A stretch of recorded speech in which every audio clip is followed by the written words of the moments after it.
യുവാവിനെ അയൽവാസി വീട് കയറി മർദ്ദിച്ചതായി പരാതി. വണ്ടിപ്പെരിയാർ മ്ലാമലയിൽ ചേലക്കാപ്പള്ളിയിൽ വീട്ടിൽ MP വരുണിനാണ് മർദ്ദനമേറ്റത്. ഇതോടൊപ്പം വീടും അടിച്ചു തകർത്തു. റെയിൻബോ ന്യൂസ് വാർത്തകൾ നിങ്ങൾക്കായി അവതരിപ്പിക്കുന്നത്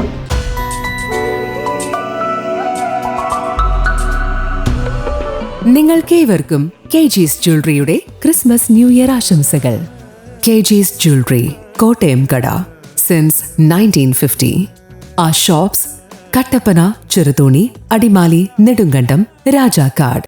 തിങ്കളാഴ്ച രാത്രിയോടെയാണ് സംഭവം നടക്കുന്നത്. വണ്ടിപ്പെരിയാർ മ്ലാമലയിൽ ചേലക്കാപ്പള്ളി വീട്ടിൽ MP വരുൺ, ശരണ്യ ദമ്പതികൾ താമസിച്ചിരുന്ന വീട്ടിലാണ് അയൽവാസിയായ സുരേഷ് എന്ന യുവാവ് യാതൊരു പ്രകോപനവും കൂടാതെ മദ്യപിച്ച് എത്തുകയും അസഭ്യം പറയുകയും വീടിന് നേരെ കല്ലെറിയുകയും ചെയ്തത്. ഈ സമയത്ത് വരുണും ശരണ്യയും ഇവരുടെ 3 വയസ്സ് പ്രായമുള്ള മകനും മാത്രമാണ് ഉണ്ടായിരുന്നത്. തുടർന്ന് സുരേഷ് കല്ലെറിയുന്ന സമയത്ത് ഇത് ചോദിക്കാനെത്തിയ വരുണിന്റെ തലയ്ക്കും കല്ലെറിഞ്ഞു. ഇതിൽ വരുണിന്റെ ചെവി 2 മുറിയുകയും കോട്ടയം മെഡിക്കൽ കോളേജ് ആശുപത്രിയിൽ ചികിത്സയിൽ പ്രവേശിപ്പിക്കുകയും ചെയ്തു. തിരികെ എത്തിയപ്പോൾ വീടിന്റെ ബാക്കിയുള്ള ജനൽ ചില്ലകൾ കൂടി അടിച്ചു തകർത്ത നിലയിലാണ് കാണുന്നതെന്ന് വരുൺ പറഞ്ഞു. ഇവിടെ താഴെ നിന്ന് കഞ്ചാവ് വലിക്കില്ലെന്ന് പറഞ്ഞ പഴയതായിട്ട് വൈരാഗ്യമായിട്ട് കിടക്കുമായിരുന്നു. ഡെയിലി ഇവൻ താഴെ നിന്ന് കഞ്ചാവ് വലി രാത്രി 8:30 കഴിഞ്ഞുള്ള പരിപാടിയാണിത്. അപ്പോൾ ഇങ്ങനെ പെണ്ണുങ്ങൾ മാത്രമല്ലേ ഉള്ളൂ ഇങ്ങനെ ചെയ്യുമെന്നുള്ള ഒരു നിർദ്ദേശമായിട്ട് അവനോട് ഒത്തിരി കാലം കൊണ്ട് പറയുന്നു.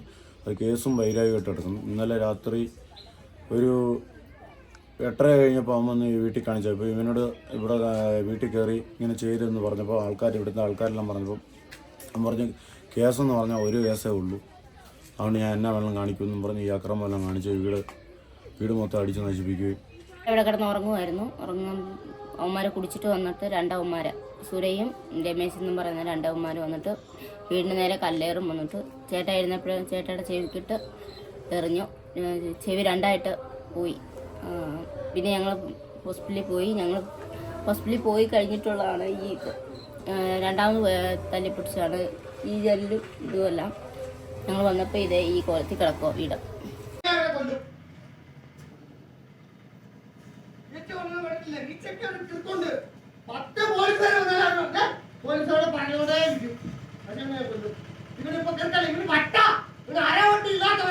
അയൽവാസി മർദ്ദിച്ച കേസിൽ വേണ്ട അന്വേഷണം നടത്തി കുറ്റക്കാർക്കെതിരെ നടപടി സ്വീകരിക്കണം എന്നാണ് വരുണിന്റെയും കുടുംബത്തിന്റെയും ആവശ്യം. News bureau, Vandiperiyar.